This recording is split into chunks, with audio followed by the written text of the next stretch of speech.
tatalakayin po natin ngayon from what is the church which is Christ's body called out from. So pag-uusapan natin kung saan ba, kung ang Israel mga kapatid ay tinawag ng Diyos from Egypt, amen, at ang kanilang destination ay sa Canaan, and the church which is built upon the rock ay tinawag ng Panginoon mula sa apostate generation, and ito po yung apostate and parang wala na sa kaayusan, untoward generation, ang sabi ng Bible, vipers, okay, hypocrite generation of Israelites sa nation po.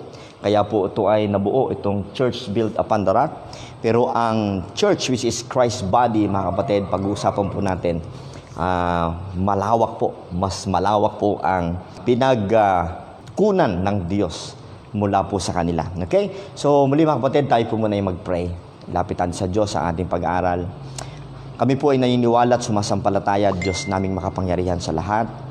Sa ngalan ng Panginoong Jesucristo, ang inyong pagtuturo, Panginoon, sa pamamagitan ng inyong lingkod ay patuloy na magiging effective sa buhay ng mga taong tunay nagmamahal sa inyo, sa inyong salita at sa inyong mga doktrina. Salamat po, Panginoon, sa hapong ito. Kayo pong sumama sa amin sa ngalan ng Panginoong Jesus. Amen. Muli, Panginoon, mga kapatid, parang nagpipray na ako, muli, Panginoon. Mga kapatid, muli ay ang Diyos lingkod ay naniniwala na ang kaligtasan ay sa tanging biyaya lamang sa pamamagitan ng pananampalataya sa tapos at sapat na ginawa ng ating Panginoong Jesucristo doon sa krus ng Kalbaryo.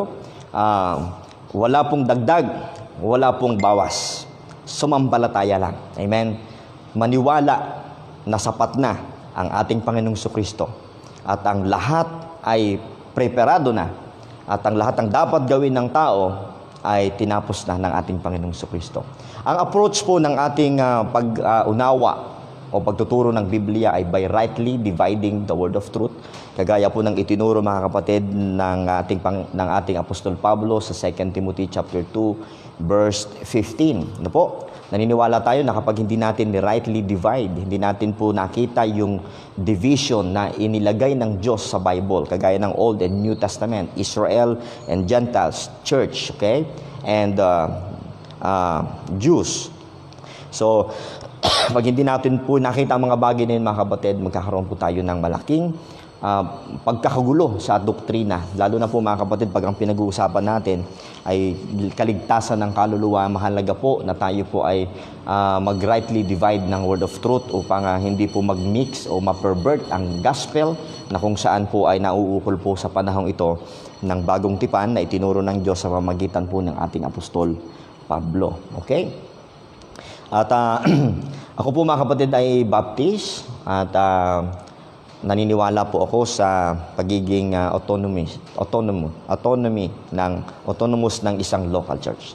Kaya mga kapatid, sa kasalukuyan po ay tayo ay naglilingkod dito po sa Pampanga, ngunit may ministry din po tayo sa Oriental Mindoro. Okay, so mga kapatid, napag-usapan po natin noong nakaraan ang mga members ng church which is Christ's body. Napag-usapan din natin kung paano magiging member ng church na ito. At napaliwanag natin nakaraan, ito po isa pamamagitan ng pananampalataya sa Ebanghelyo ng biyaya ng Diyos, the gospel of the grace of God, na walang iba kundi ang kamatayan, ang pagkalibing at muling pagkabuhay ng ating Panginoong Jesucristo, at yun po ay sapat na.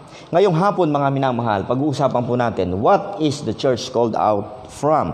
What is the church which is Christ's body called out from? Kung ang church in the wilderness ay tinawag mula sa Egypt, okay?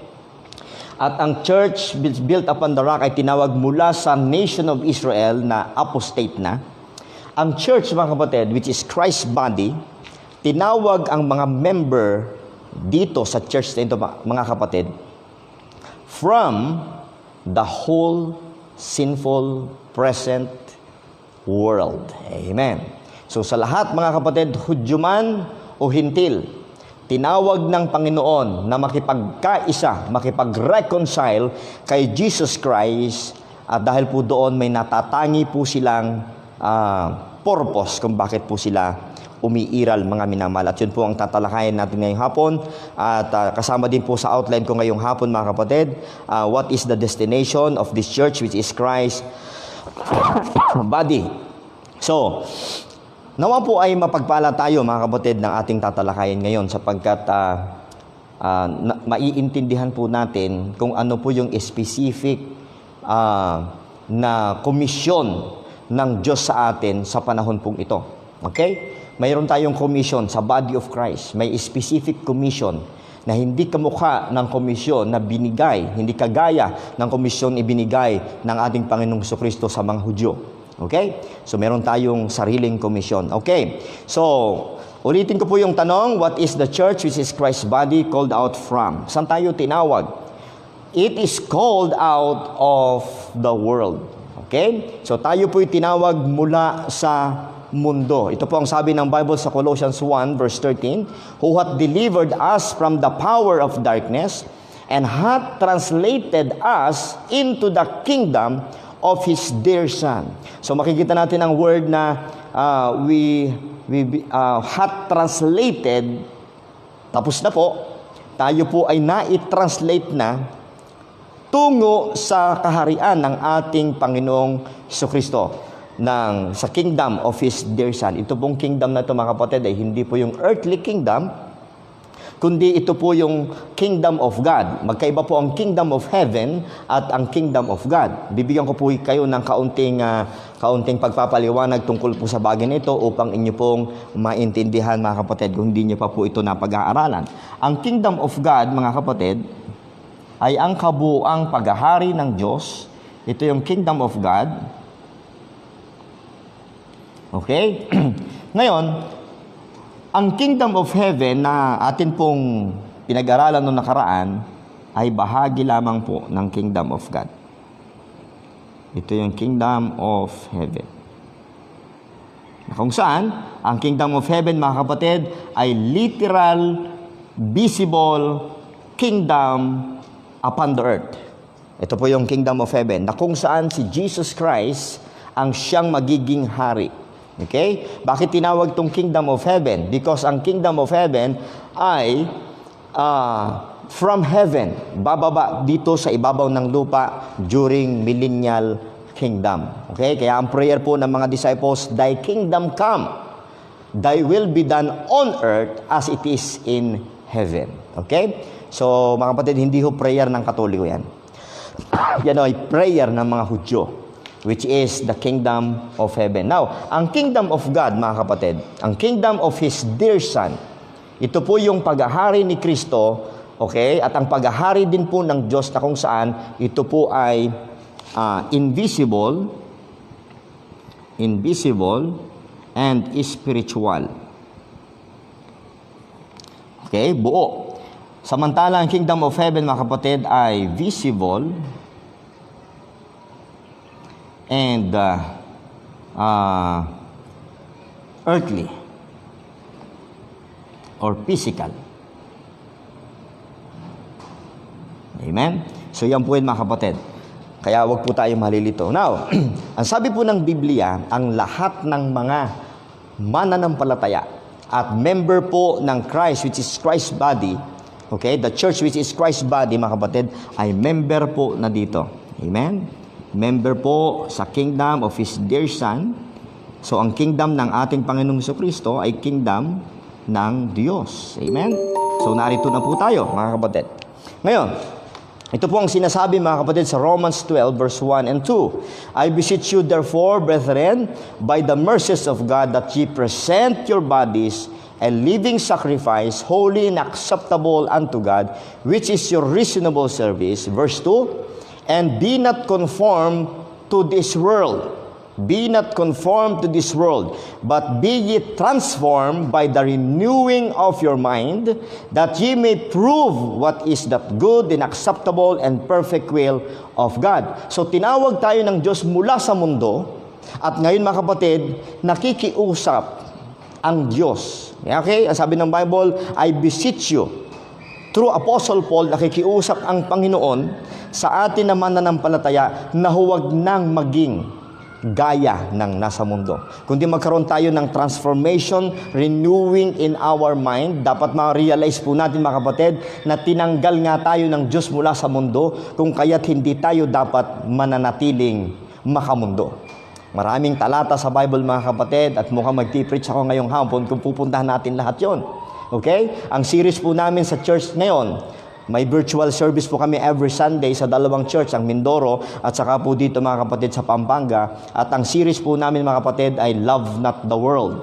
Ang isang katotohanan, mga kapatid, kung bakit ito dapat i-discuss, sapagkat ang lahat ng ligtas, bagamat nasa lupa pa, ngunit tinawag ng Diyos bilang ambassadors. Amen? Ang tunay nating tahanan ay doon sa langit.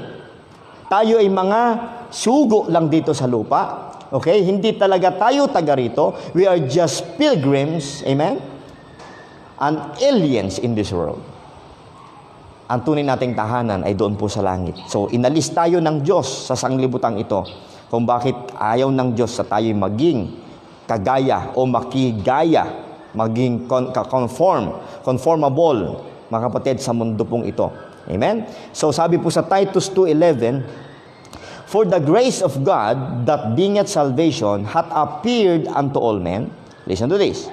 Teaching us that, denying ungodliness and worldly lust, denying ungodliness and worldly lust, we should live soberly, righteously, and godly in this present world. Amen. So, bagamat nandito tayo sa mundong ito, mga kapatid, hindi nais ng Diyos na tayo po ay maging gaya ng mundo. Kung kaya po, pinag-aaralan po namin lahat, mga kapatid, ginalugad namin ang katuruan ng Biblia tungkol po sa politika, okay? Tungkol po sa komersyo, tungkol po, mga kapatid, sa education, okay? Ano pa? At pinuntahan din namin ang music, at ngayon, mga kapatid, nasa series po kami ngayon ng Christian clothing. Paano magdamit ang isang tunay na mananampalataya. At available po ang ating mga materials, ang ating mga libro tungkol po sa mga bagay na ito, at you can ask for this, mga kapatid. Okay? So, yun po yung pagtawag sa atin ng Panginoon. From the world. Okay? Anong sabi ng Bible? Habang nandito tayo sa lupa, looking for that blessed hope. Amen. And the glorious appearing of the great God and our Lord Jesus Christ, who gave Himself, listen to this. Ang binabasa ko ay Titus chapter 2, verse 11 to 14. Ako po'y nasa verse 14 na ngayon sa mga sumusubaybay. Sa verse 14, who gave Himself for us, for what? That He might redeem us from all iniquity.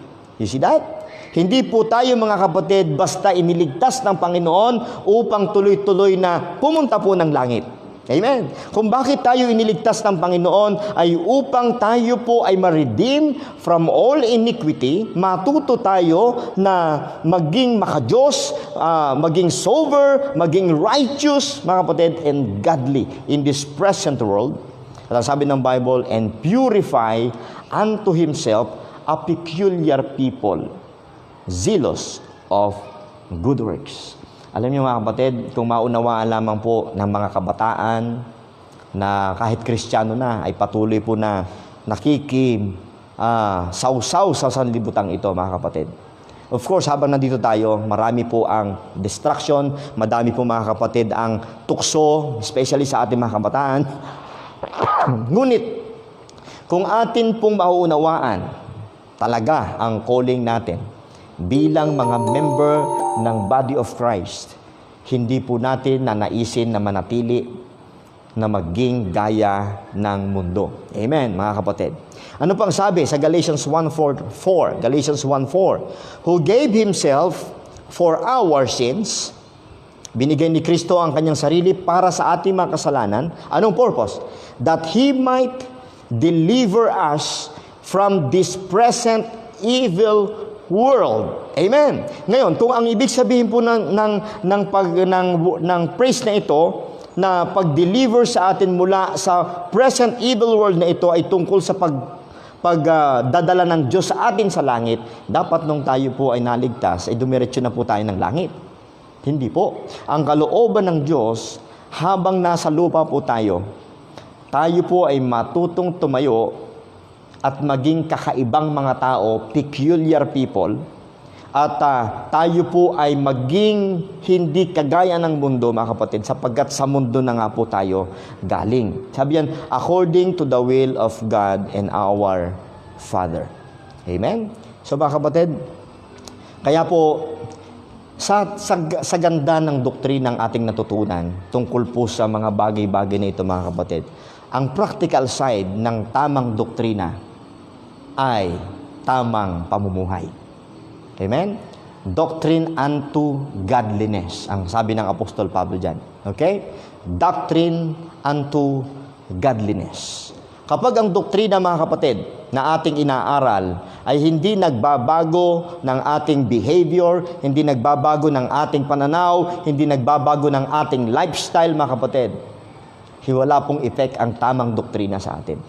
That's why, dito po sa church, mga kapatid, sa church sa atin pong hinahawakan, talagang buong sikap nating itinuturo ang tamang doktrina. Ngunit buong sikap din nating nire-rebuke, buong sikap din nating itinutuwid ang mga kapatiran na hindi po sumusunod ayon sa kabanalan na sinasabi ng salita ng Diyos na dapat nating ipamuhay bilang tunay na mga mananampalataya. Kaya, mga kapatid, kumusta po ang mga churches natin? Kung sinasabi po ninyo na kayo ay part ng body of Christ, kumusta po ang atin pong pamamalakad? Kumusta po ang pamumuhay ng ating pong mananampalataya? Tuwing hapon, mga kapatid, ng linggo, ay dinidiscuss ko, dito rin po sa aking account, ang tungkol po, mga kapatid, sa preserving the family in order to preserve the ministry. At ngayon po, ang tinatalakay ko, mga kapatid, ay yung purity ng mga young people.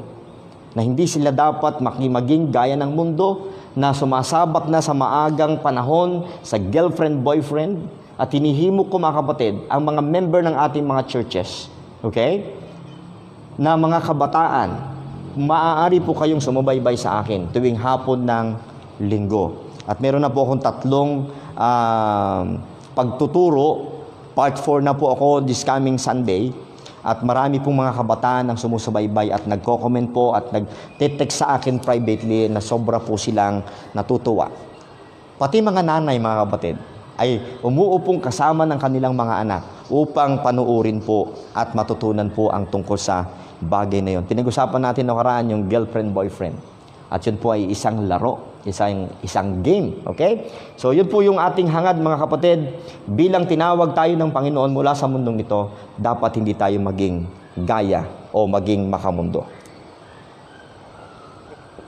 Next, how it can be said that the body of Christ is an assembly.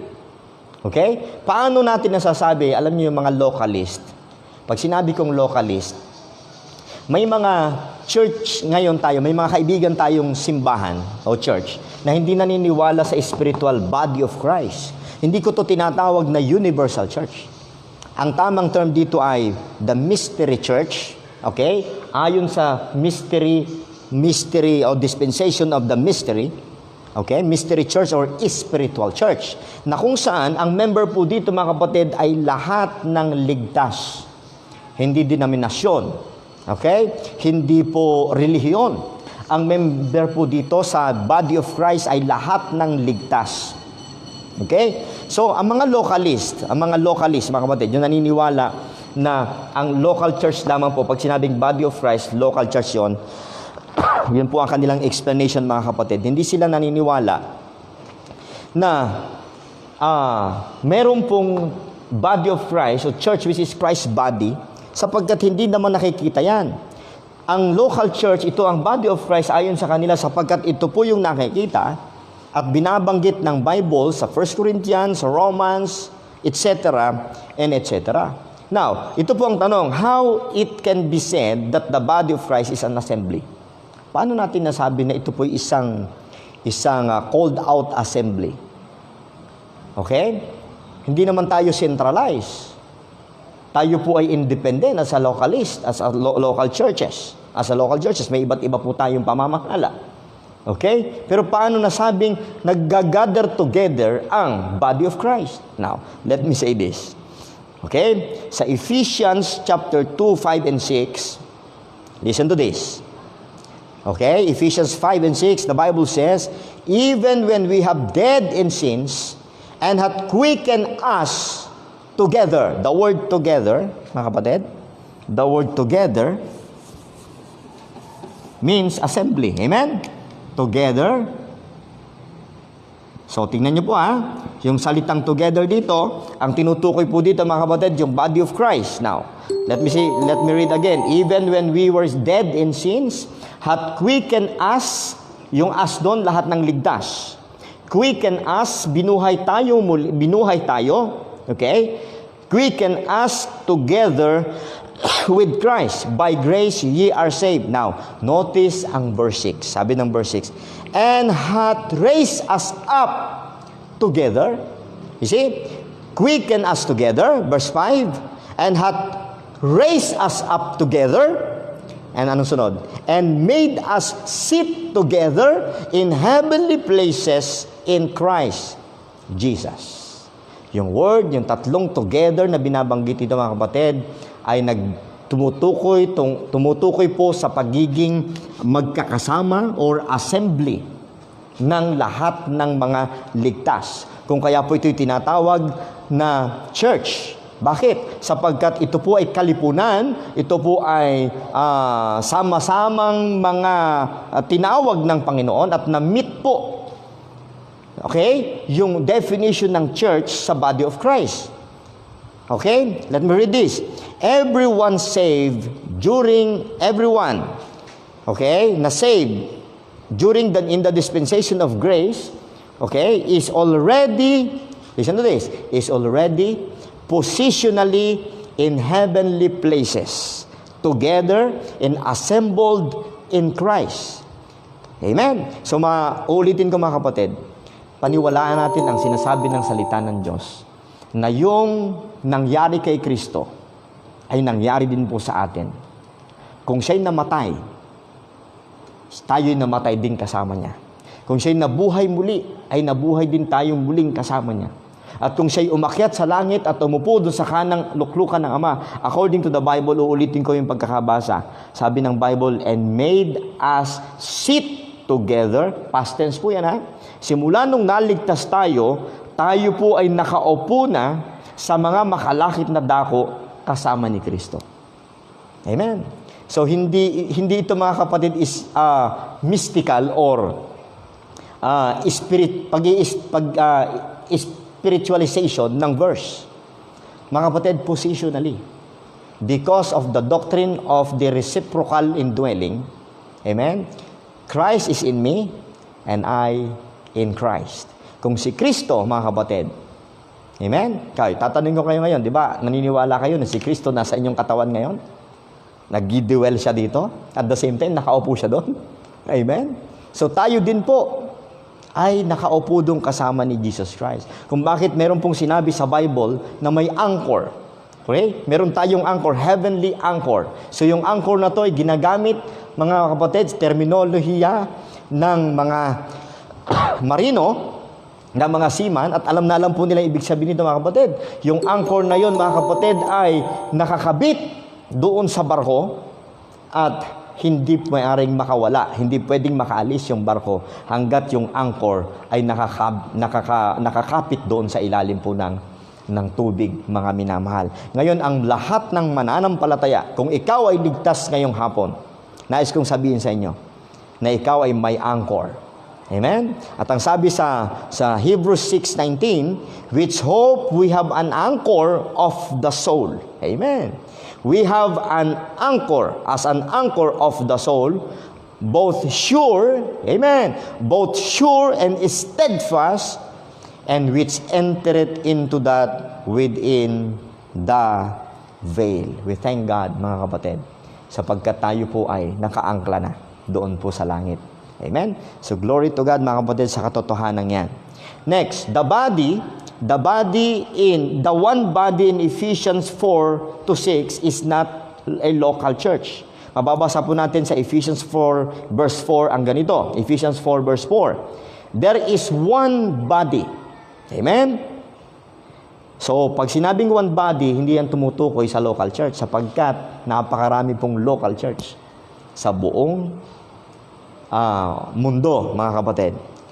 Ngayon, there is one body and one spirit, even as ye are called in one hope of your calling, one Lord, one faith, one baptism.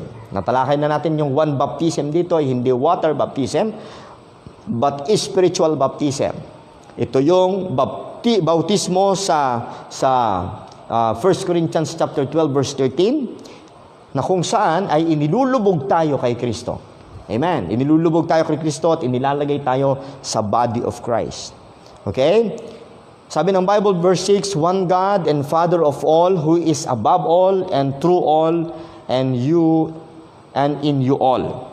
So, hindi po ito local church, yung Ephesians chapter 4 verse 4. There is one body. Ito po yung body of Christ, mga kapatid. At makikita po natin, naunawaan natin, mga kapatid, na tinawag ang body of Christ mula sa sanlibutan ito, mula sa mundong ito, mga kapatid. At dapat tayo po ay lumakad bilang tinawag ng Diyos para sa espesipikong bukasyon o vocation na itinalaga sa atin ng Panginoon. Okay? Number 4, question. What is the destination of this church, which is Christ's body? Okay? What is the destination of this church, which is Christ's body? Kung ang church in the wilderness po ay sa Canaan, okay? Ang church was built upon the rock ay doon po sa millennial kingdom. Mga kapatid, how about the body of Christ? Ano ang destination po ng body of Christ? Our immediate destination does not have earthly geographic borders. Okay? Listen to this. Ang atin pong destination ay hindi po sa ibabaw o sa mundong ito. Yung pangako ng Diyos na blessed are the meek, for they inherit the earth. Hindi po yun sa atin. Hindi po yun pangako sa body of Christ. Pangako po yun, mga kapatid, dito po sa the church built upon the rock of Matthew 16:18. So mga minamahal, saan po tayo? Saan yung destination natin? Okay? Letter A. May nilista po tayo dito kung ano po yung mga sunod-sunod nating destination, mga kapatid. I'm meeting with Jesus Christ in the clouds, along with all who is left with Jesus in the rapture. Number 1, mga kapatid, ito yung blessed hope natin. Ang destination natin, mga kapatid, ay sa clouds. Amen? Yun po yung number 1. Yun po yung unang-unang hinihintay at pag-asa natin bilang mananampalataya. Ang salubungin ng ating Panginoong Jesucristo doon po sa mga alapaap. Listen, ang rapture, mga kapatid, ay iba po sa revelation or second coming of our Lord. Okay? Ang rapture, mga kapatid, ito po, ang rapture, mga kapatid, si Kristo ay hanggang dyan sa ulap lang. Samantalang, sa Matthew chapter 24, okay, ang second coming, mga kapatid, ay touchdown sa lupa. At makikita po siya ng lahat. Samantalang dito, mga kapatid, secret. Amen? Kaya nga mystery yan eh. Part ng mystery program ang rapture, mga kapatid. So number 1, saan ang destination ng lahat ng member ng body of Christ? Okay? Ulitin ko, mga kapatid, hindi lahat ng member sa local church, okay, ay kasama sa rapture. Dahil magkaiba nga po, okay, magkaiba po, mga kapatid, ang local church at ang body of Christ. Okay? Ang lahat po ng member dito ay ligtas. Ang lahat ng member po dito, maaari din namang ligtas, pero mas makatotohanan merong hindi ligtas. Okay? Yun po yung katotohanan dyan, mga minamahal. So, anong number 1 na atin pong inaasahan na destination po? Kung ikaw ay ligtas ngayong hapon, kasama ka doon, sasalubungin ng Panginoon sa himpapawid doon po sa ulap. Amen? At ang tawag dyan, may awit dyan, meeting in the air. Amen? Magkakaroon ng meeting in the air. Sabi po sa 1 Thessalonians 4 verse 14, if we believe that Jesus died and rose again, even so them also which is left in Jesus will God bring with him. Verse 15, for this we say unto you by the word of the Lord, that we which are alive and remain unto the coming of the Lord shall not prevent them which are asleep. Verse 16, for the Lord himself shall descend, bababa ang Diyos from heaven, with a shout, with a voice of the archangel, and with the trump of God, and the dead in Christ shall rise first. Amen. Verse 17, then we which are alive and remain shall be caught up together, amen, with them in the clouds, what? To meet the Lord in the air, and so shall we ever be with the Lord. So malinaw ang sinasabi ng salita ng Diyos, mga kapatid, ang Panginoong Jesucristo hanggang dyan lang po sa alapaap, at ang lahat ng mga ligtas sa lupa ay lilipad. Amen. Lilipad at sasalubungin ng Panginoon sa himpapawid kasama ng mga nabuhay muli na mga mananampalataya during po sa grace dispensation, mga kapatid. At ang lahat ng maiiwan, sila yung candidates for 666. Okay? Sila po yun. Kaya huwag kayong natatakot kung kayo talagang ligtas, mga kapatid, hindi ho tayo kasama sa tatakan ng 666. Okay? Kung sinasabi ng iba na dahil dito sa pandemic na ito, siyang gagamitin ng dyablo upang isulong ang pagtatatak ng 666. At mukhang totoo yun, mga kapatid. Marami tayong nakikitang mga pruweba na magiging ganun na nga ito. Ibig sabihin, kung ito na yun, mga kapatid, bago po i-compulsory na tatakan ng 666 ang mga tao dito sa ibabaw ng lupa, mga kapatid, ay kinakailangan magkaroon muna ng peace. Okay? Peace on earth na tinatawag. So, 3.5 years pa. So, ibig sabihin, mga kapatid, any moment, we can be raptured out, mga minamahal. Kaya sana, ikaw na nakikinig ngayon ay tunay na ligtas. Paniwalaan mo na si Kristo lang ang tanging tagapagligtas, hindi yung sinner's prayer mo. Walang masama kung nag-pray ka nung ikaw ay sinasabi mong naligtas. Pero balikan mo. Baka ang prayer mo ang inaasahan mo, hindi yung ginawa ni Kristo. Baka maiwan ka pagdating ng rapture. Okay? So, mga minamahal, walang masama sa prayer. Pero pag prayer, yung prayer ang pinagtiwalaan mo na siyang ginawa mo upang ikaw ay maligtas, delikado ka. Baka maiwan ka sa rapture. Okay?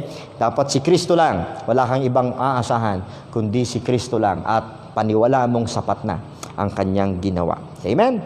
Next, pagkatapos po na tayo ay kunin at mag-meet tayo sa air, kasama tayo ng Panginoon. Kaya ang sabi dito sa verse 17, and so shall we ever be with the Lord. So kaya bakit dito may U-turn, mga kapatid, may U-turn sa ating drawing. Itong araw na ito, Kristiyano, tayong lahat ng mga ligtas, si Kristo'y nasa alapaap, and then mag-iintay siya rito, mag-meet tayo together with the Lord, and mag-U-turn siya. Amen? At tayo po ay darako, pupunta na doon sa langit, habang naiwan po ang lahat ng mga hindi ligtas, ang mga nasa local church na professing lang pala, hindi pala tunay na mga mananampalataya. Maiiwan po sila lahat. Okay? Nung pinapanood ko nga po yung Thief in the Night dati, yung series ng Thief in the Night, pambira, pati ba naman yung pastor na iwan? Amen. Pati ba yung pastor, mga kapatid, na iwan? Okay? Kapag ang pastor ay nagtuturo ng sinner's prayer na siyang nakapagliligtas at ang mga member niya, mga kapatid, ay nakapag-sinner's prayer at umasa ang mga member sa sinner's prayer na doon sila naligtas, ay iwan sila lahat. Okay? Pag hindi nila naunawaan na yung sinner's prayer hindi kasama sa ikaliligtas po ng kaluluwa ng tao. Okay? So mga minamahal, next, anong sunod? Letter B, Judgment Seat of Christ. Okay? Recognition Day. Amen? Rewarding Day. Okay? Judgment Seat of Christ, where our lives since conversion will be scrutinized. Okay? Then burn up or rewarded. So, ito pong sinasabi, mga kapatid, sa 1 Corinthians chapter 3 verse 11, For other foundation can no man lay than that is laid, which is Jesus Christ. Verse 12. Now, if any man build upon this foundation gold, silver, precious stones, wood, hay, stubble, every man's work shall be made manifest. For the day shall declare it, because it shall be revealed by fire, and the fire shall try every man's work of what sort it is. So yung pong nabanggit kanina na gold, silver, precious stones, wood, hay, stubble, ito po yung klase ng atin pong testimony. Ito po yung klase ng ating buhay habang narito po tayo sa ibabaw ng lupa, mga kapatid. At kapag ang buhay natin bilang mananampalataya ay nasusunog kagaya ng wood, ng hay at ng stubble, ano po mangyayari sa atin? Ligtas pa rin ba tayo? Tingnan niyo po sa verse 14. If any man works abide, which he hath built thereupon, he shall receive a reward. Alin po ba yung hindi nasusunog? Yung silver, yung gold, yung precious stones. Okay? Kung ikaw nakapamuhay sa lupang ito, na totoo ka, hindi ka nagiging hypocrite, kundi totoo ka sa paglilingkod mo sa Panginoon. Hindi ka nag-church kasi sabi lang ng inyong magulang, kasi ang asawa mo yung nag-church, kundi ikaw ay tunay na naglilingkod sa Panginoon, mga kapatid. Hindi masusunog yung iyong work. Okay? But ang sabi ng Bible sa verse 15, if any man's work shall be burned, he shall suffer loss, manghihinayang siya, but he himself shall be saved, yet so as by fire. I will explain to you ano ibig sabihin ng yet so as by fire. Okay? Ganito yun, mga kapatid. Ligtas ka pa rin kahit na ikaw ay walang reward doon sa langit. Okay? Kung hindi ka nagiging tapat sa Panginoon dito sa lupa. Pero, ang sabi ng Bible, ligtas ka pa rin. So as by fire. Ano ibig sabihin, mga kapatid? Naalala nyo, kami po mga kapatid ay nasunugan ng bahay. Okay? Ang ibig sabihin po nito, ikaw ay ligtas, pero parang ikaw ay nakaligtas mula doon sa sunog, na kung saan walang-wala ka. Okay? Ang dala-dala mo lang yung damit mo lang. Lahat ng gamit mo, lahat ng pinundar mo, lahat ng pinaghirapan mo, wala. Ganun po ang sino mang mananampalataya na tunay namang ligtas, ngunit hindi nagsiseryoso sa kanyang paglilingkod dito sa lupa, mga kapatid. Pagdating doon sa judgment seat of Christ, mga minamahal, ang laking panghihinayang nyo. Ang dami nyong pinagod, pati mga offering nyo na binigay nyo na offering sa church, yung pala natakot ka lang sa pastor. Okay? Yung pala ikaw ay pa-impress lang. Pagdating sa langit, mga kapatid, lahat ng ginawa mo na hindi totoo ang motibo ay masusunog at wala kang magiging reward. Kaya ang sabi ng Bible, ikaw ay naligtas pero parang ikaw ay galing sa sunog o nasunugan. Okay? So sa 2 Corinthians 5:8, ang sabi ng Bible, we are confident, I say, and willing rather to be absent from the body and to be present with the Lord. Amen? Yun yung destination natin. Pag tayo po ay absent dito sa lupang ito, amen, tuloy-tuloy, present po tayo doon po sa langit. Sabi diyan, wherefore we labor, tayo'y nagpapagal, tayo'y naghihirap, sabi po ni Apostle Paul, that whether present or absent, we may be accepted of Him. Of course, mga kapatid, we are already accepted in the Beloved. Amen? Pero ang tinutukoy na accepted dito ay walang iba kundi yung atin pong service. Okay? Yung ating paglilingkod. Pagdating po doon sa langit, mga kapatid, yung ating bang ipinaglingkod sa Diyos ay katanggap-tanggap sa Kanya? O mabibisto tayong hindi naman pala totoo? Okay? So sa verse 10, ang sabi ng Bible, for we must all appear before the judgment seat of Christ.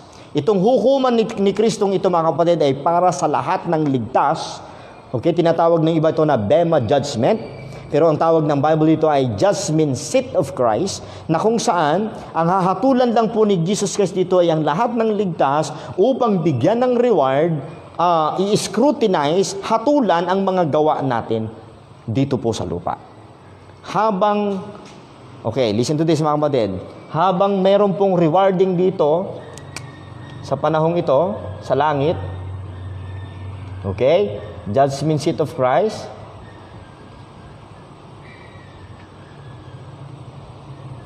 dito naman po sa ilalim mga kapatid, dito naman po sa baba, ay tatakan po ng 666. Okay? Sa pamumuno po ng Antichrist. Okay? Doon po sa langit mga kapatid, nandoon, tumatanggap tayo ng reward. Habang sa lupa ay nagtatatakan po ng 666. So yan mga kapatid ang mangyayari. Now, sabi ng Bible, and everyone may receive the things done in his body according to that he hath done, whether it be good or bad. Knowing therefore the terror of the Lord. You see this? Knowing therefore the terror of the Lord. We persuade men, but we are made manifest unto God, and I trust also are made manifest in your consciences. So mga kapatid, mayroong tinatawag na terror of the Lord. Darating ang araw mga kapatid, pagharap natin sa Kanya, hindi pure yung heart natin, hindi po totoo yung atin. Kasi may mga nagpipreach, may mga naglilingkod dahil lang sa may support. Nagiging missionary dahil lamang po sa laki ng support. Pag wala ng support, wala na ring paglilingkod. Mga kapatid, ang tunay na tinawag ng Diyos, may support man o walang support, maglilingkod yan. Amen? Patuloy yan, nakakayod, kagaya ni Apostol Pablo. Amen? Ang tumawag kay Apostol Pablo ang Panginoon. Kaya pagiging ang tent maker niya, nagti-tent maker siya mga kapatid. Nagti-tent, gumagawa siya ng tent. Tent maker si Apostle Paul. Kaya kayong mga pastor na nagtatrabaho, huwag niyo ikahiyayan. Okay? Huwag niyo ikahiyayan sapagkat mas mabuting kayo'y naghahanap buhay kaysa sa namamalimos. Okay? Marami pong sinasabi ang iba na may mga pastor daw na mga professional beggar. Okay? Na ang nangyayari mga kapatid ay sa halip na magtrabaho ay wala nang ibang ginawa kundi pigain ng miyembro at humingi ng pera sa Amerikano at sa Koreano. Minsan napapalitan ng pangalan ng Baptist na nawawala na yung Baptist dahil sa support ng ibang nationality. Mga kapatid, sana po pagdating ng judgment seat of Christ, hindi masunog ang lahat ng ating ginagawa para sa Panginoon. Okay, number 3 o letter C. Judgment seat of Christ. Yes, rapture, meeting in the air, judgment seat of Christ. And next mga kapatid, babalik po. Okay? May mga babalik mga kapatid. Babalik yung church dito kasama ni Jesus Christ. Pero hindi lahat. Paanong hindi lahat? Kasi po lahat ng babalik dito mga kapatid ay maghaharing kasama ni Jesus Christ ng 1,000 taon sa langit. Pero may mga maiiwan sa langit. Sino-sino ho sila? Yan ang pag-uusapan natin ngayon pong hapon na ito mga kapatid. Next, the marriage supper of the Lamb. Pagkatapos po mga kapatid ng judgment seat of Christ, okay, ipupurify na ng Panginoon ang lahat ng mananampalataya, nabigay na ang reward, okay, nag-suffer loss na yung mga hindi totoo, okay, hinayang na hinayang po sila. At ang sabi ng Revelations 19:7, let us be glad and rejoice and give honor to Him, for the marriage of the Lamb is come. The marriage of the Lamb is come. And His wife hath made herself ready. And to her was granted that she should be arrayed in fine linen, clean and white, for the fine linen is the righteousness of the saints. Amen. Verse 9, and He saith unto me, right, blessed are they which are called unto the marriage supper of the Lamb. And He saith unto me, these are the true sayings of God. So mga kapatid, merong marriage supper of the Lamb. Okay? Dito po. Pagkatapos ng judgment seat of Christ, marriage supper of the Lamb, ang konsepto nito mga kapatid ay kasalan sa pagitan po ng body of Christ at saka po ni Jesus Christ. Amen. Kaya makibabasa natin sa Ephesians chapter 5 na si Jesus Christ yung husband and wife ay picture po ng church at saka ni Jesus Christ. Amen? So yun po yun mga kapatid. Now, Pagkatapos po ng marriage supper of the Lamb, a reign with Christ on earth, a reign with Christ on earth if we have earned it. I'm sorry. A marriage with Christ on earth if we have earned it in this present time. Okay? May mga binabanggit ang Bible, mga kapatid, tungkol po sa reigning with Christ during millennial kingdom. At ang millennial kingdom, mga kapatid, ay nirevealed kay Apostle Paul. At mababasa natin sa nais kong basahin, mga kapatid, sa 1 Corinthians chapter 15. Ito po ang sabi ng Bible. Then, verse 24, babasahin ko ang verse 24, 1 Corinthians 15:24. Then cometh the end, when he shall have delivered up the kingdom to God, even the Father, when he shall have put down all rule and all authority and power. Verse 25, for he must reign till he hath put all enemies under his feet. So, na-reveal kay Apostle Paul ang tungkol dito po sa millennial kingdom, mga kapatid. At kung kaya po naniniwala tayo, mga kapatid, na may sinasabi din si Apostol Pablo tungkol sa paghahari po ng body of Christ o ng mga mananampalataya during millennial kingdom. Mayroon pong sinasabi, mga kapatid, na maraming naniniwala na ang pag-reign with Christ ng mga mananampalataya na part po ng body of Christ ay isang reward.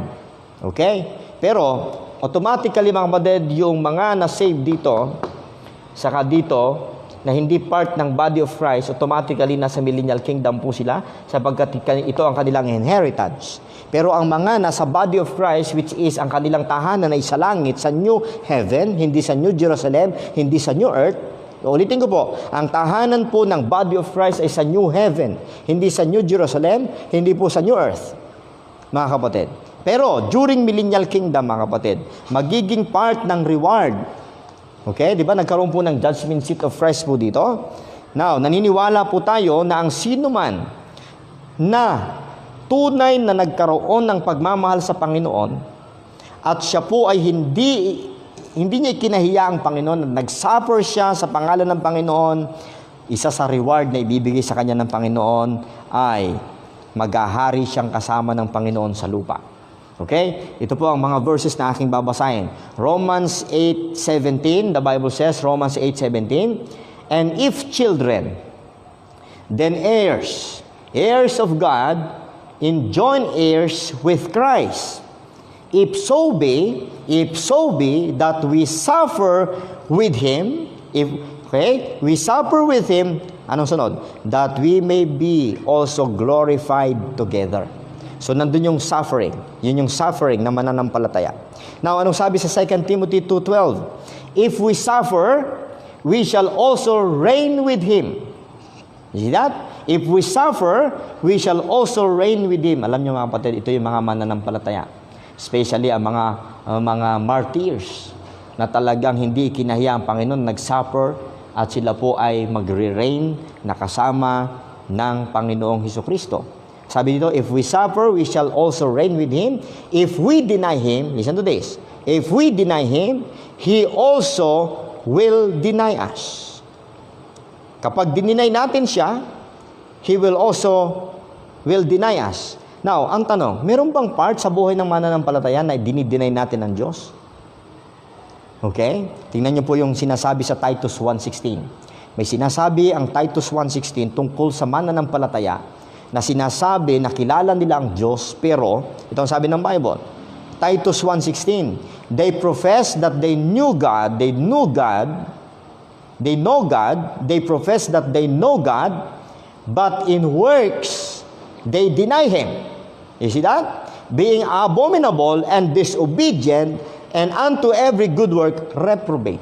So ito yung sinasabi ng Bible, mga kapatid, na mga mananampalataya, pero mga disobedient, mga abominable, mga hindi gumagawa ng mabuti, kundi mga reprobate sila, baluktot ang isip. Ligtas sila, mga kapatid, pero wala silang reward. Okay? Hindi sila nag-suffer, hindi nila piniling mag-suffer. Ridicule, hindi nila piniling ma-ridicule ang mundo, mga kapatid. Pero may mga special reward ang Diyos sa mga mananampalataya na tunay po mga kapatid na nag-suffer with our Lord Jesus Christ, with the apostles, with the martyrs. Okay? Even today, kung ikaw ay lumalakad ng matuwid sa Panginoon, sabi po ng Bible, sabi ni Apostle Pablo, lahat ng lumalakad ng godly in this world right now will suffer persecution. Amen. Ngayon, kung ikinakahiya mo si Kristo, hindi ka nagsasuffer for Him, okay? Hindi mapapa sa iyo ang reward na mag-reign with Christ in that millennial kingdom. Okay? So ulitin ko po yung 2 Timothy 2:12, if we suffer, conditional po ito. If we suffer, we shall also reign with Him.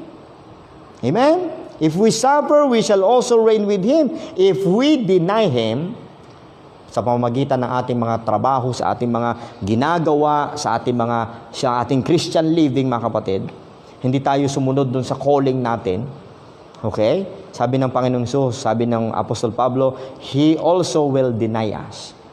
I-deny niya tayo doon po sa millennial kingdom. Sabi sa verse 13, if we believe not, yet He abideth faithful, He cannot deny Himself.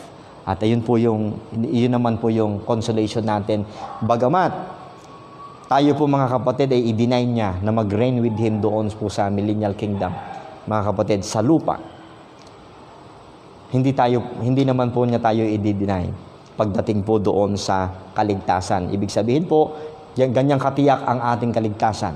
Okay? Kung hindi tayo faithful, sabi niya, yet He abideth faithful. Okay? If we believe not, yet He abideth faithful, He cannot deny Himself. Okay? Now, how about the 12 disciples? Ito yung tinatanong sa akin ng marami nung nakaraan, mga kapatid. Kung ang 12 disciples ay part ng body of Christ,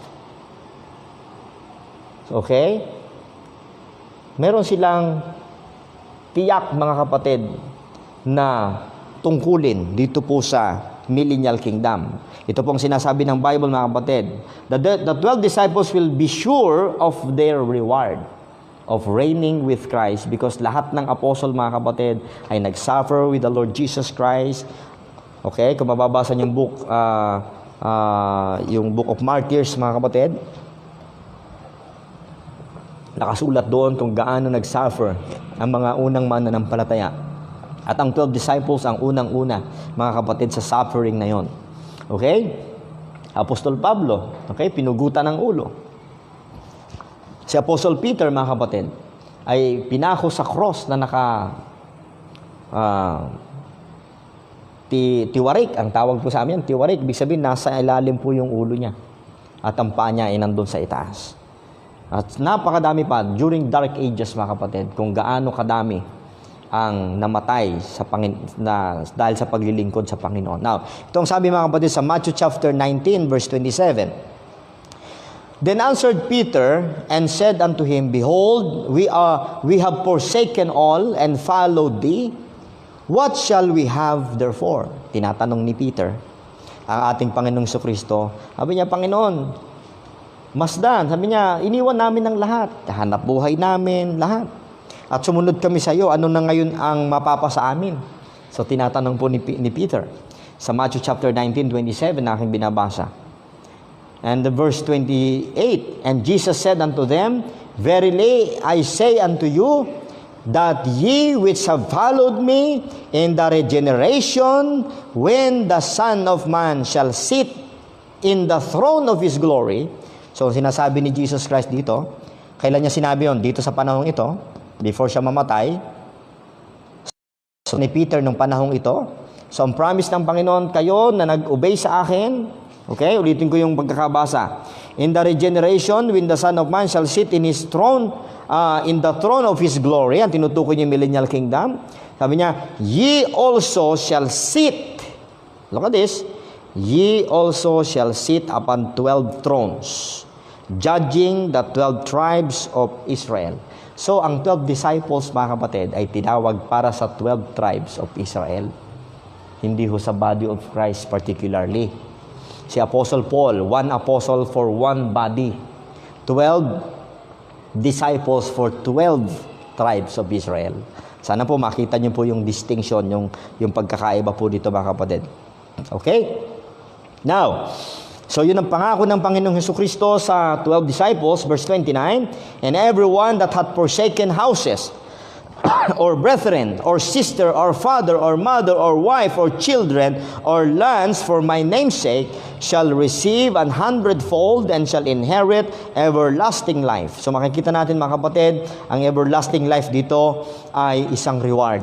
Okay? Anong sabi sa Revelation 2 verse 26? Lahat ng magsasuffer with the Lord Jesus Christ, sabi dito, and he that overcometh, kahit na anong hirap, pero nagtagumpay po rin po siya.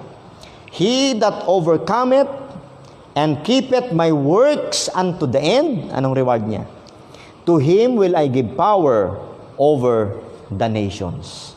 Ang binasa ko po ay Revelations 2:26. So nakita niyo mga kapatid, sa body of Christ, kapag ikaw ay member ng body of Christ, okay? Isa sa reward mo ay bababa ka kasama ng Panginoong Jesucristo. Now, hindi ko alam kung anong ginagawa ng mga maiiwan sa langit, yung hindi maghaharing kasama ni Kristo sa lupa. So, yun po mga kapatid. Wala pong sinabi ang Bible tungkol po sa bagay na yun, but isa po sa isang maliwanag na nakita natin sa Bible na ang pag-reign with Christ, okay, sa millennial kingdom ay isang reward if we suffer with Him. Kung dininay natin ang ating sarili at si Jesus Christ ang ating inuna, hindi yung ating buhay, mga kapatid, mayroong siyang reward na naghihintay sa atin mga minamahal. Okay? And lastly, pagkatapos po ng millennial kingdom, saan pupunta ngayon ang body of Christ? Lahat ng member ng body of Christ, pagkatapos ng millennial kingdom, mag-i-stay ba sila dito sa ibabaw ng lupa? Okay? Tingnan po natin. Sunod, mga kapatid, balikan po natin, Una po ay rapture. Sunod po ay sa air, sa clouds. Ang next, mga kapatid, ay sa langit. Sunod ay marriage supper of the Lamb. Sunod po mga kapatid ay reign with Christ sa millennial kingdom. At pagkatapos ng millennial kingdom, babalik po uli sa langit ang body of Christ. Sapagkat doon po ang ating tirahan. Okay? Malinaw po na sinabi ng Apostol Pablo na doon po ang tirahan natin sa langit, mga minamahal. Ito ang sabi, mga kapatid, eternity in heaven, and an eternity in heaven, this is our destination. This is the final destination of the body of Christ after the millennial kingdom. An eternity in heaven, not only in heaven, amen, and with all of the universe. Don't you know, mga kapatid? Ang eternal abode natin, ang pinakatahanan natin ay sa langit. Pero, throughout all eternity, pwede nating lakbayin ang lahat. Pwede tayo pumunta sa lupa, pwede tayo pumunta sa ibang planeta. Amen. Kung yung mga planeta na yan ay nag-i-exist pa, amen.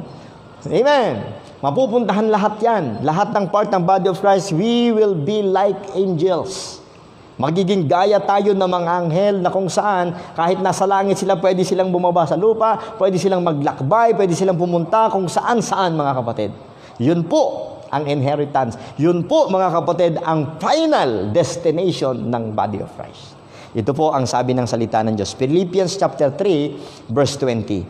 For our citizenship or conversation is in heaven. Amen. Not on earth, not in New Jerusalem, but in heaven, from whence also we look for the Savior, the Lord Jesus Christ. Verse 21. Who shall change our vile body, that it may be fashioned like unto His glorious body, according to the working whereby He is able, listen to this, even to subdue all things unto Himself. Amen? So, yun po ang ating destination. Gagawin po ng Diyos yung ating katawan na di nabubulok, gaya ng katawan ng anghel, mga kapatid, di nabubulok, hindi napapagod. Amen? Praise God. And then, anong sabi sa Ephesians 1:22? And hath put all things under His feet, and gave Him to be the head over all things to the church. Ang tinutukoy na church ay yung body of Christ. Verse 23, binabasa ko po Ephesians 1, 22 and 23. Listen to this sa verse 23. The church, sabi sa verse 22, which is His body, and listen to this, the fullness of Him that filleth all in all. Amen. Sa eternity, mga kapatid, after ng millennial kingdom, ang body of Christ, napupuno natin ang buong creation of God. Kung ang galaxy ay nandyan pa, kung ang kalawak ay nandyan pa, kung nandyan ang paambuan, kung nandyan pa mga kapatid, ang mga planeta mga kapatid, we can feel yung hinahangad ng mga Pilipino ngayon o ng mga tao sa mundo na mabubuhay doon sa Mars. Amen? Napupunta doon sa moon, mga kapatid. Hindi pa yan mangyayari ngayon. Pero mangyayari yan sa eternity. Mangyayari yan, mga kapatid, doon po sa future ng mananampalataya ng body of Christ. At yung promise na yan ay nasa body of Christ only. Hindi po sa Israel, hindi po sa mga Gentiles. Amen. So glory to God, mga kapatid, sa biyaya ng Panginoon, sa eternal purpose ng Panginoon para sa atin na part o member ng body of Christ. Okay, anong sabi pa ng Bible, mga kapatid, sa Ephesians 1:10? Ephesians 1:10 hanggang 11. The Bible says, that in the dispensation of the fullness of times, sa panahon daw, mga kapatid, na wala ng oras, fullness, okay, fullness of time, the dispensation of the fullness of times, ito yung panahon na wala ng oras, okay, ibig sabihin sa eternity, He might gather together in all things in Christ. Sino-sino sila? Both which are in heaven and which are on earth, even in Him. Ang tinutukoy po rito, ang context nito ay ang body of Christ. Okay? Lahat ng mga tao, mga kapatid, na nabubuhay ngayon dito sa lupa, okay? At doon sa langit, so lahat ng members sa body of Christ ay titipunin ng Panginoon, okay? At mananatiling kasama ng Panginoong Hesukristo sa makalangit na dako. At ang sabi ng Bible, mga kapatid, sa verse 11, in whom also we have obtained an inheritance, being predestinated according to the purpose of Him who worketh all things after the counsel of His own will. Amen? Pinurpose ito ng Panginoon. Pinredestin tayo ng Diyos na maging kasama ng ating Panginoong Hesukristo doon sa makalangit na dako, mga kapatid, forever and ever. Amen. Amen. At ang sabi po sa Ephesians 2:7, listen to this, that in the ages to come, He might shew the exceeding riches of His grace and His kindness toward us through Christ Jesus. Amen? So mga kapatid, purihin ang Panginoon sapagkat ang ating destination, the destination, amen? What is the destination of this church? The destination of the church, which is Christ's body, will be in heaven eternally. Amen. So salamat, mga kapatid, sa hapong ito, sa inyong pakikinig. At bukas po, sa araw ng bukas, mga kapatid, kung luluobin ng Panginoon, naway i-allow niya po na tayo po'y makapag-aral muli. Pag-uusapan po natin, what are the purpose, okay, ng church na ito, which is Christ's body, okay, who are the leaders, okay, and then how does one cease to be a member of this body. Unahan ko na kayo. Pag member kayo, mga kapatid, ng body of Christ, pag naging member ka, hindi ka na maaaring hindi maging miyembro. Member ka na forever. Amen? Pero ang local church, pag naging member ka dyan, pwedeng mawala ka dyan. Pero sa body of Christ, mawalan ka man ng local church, member ka pa rin ng body of Christ, pero hindi ka looban ng Diyos na habang nasa lupa ka, ay wala kang local church. Sana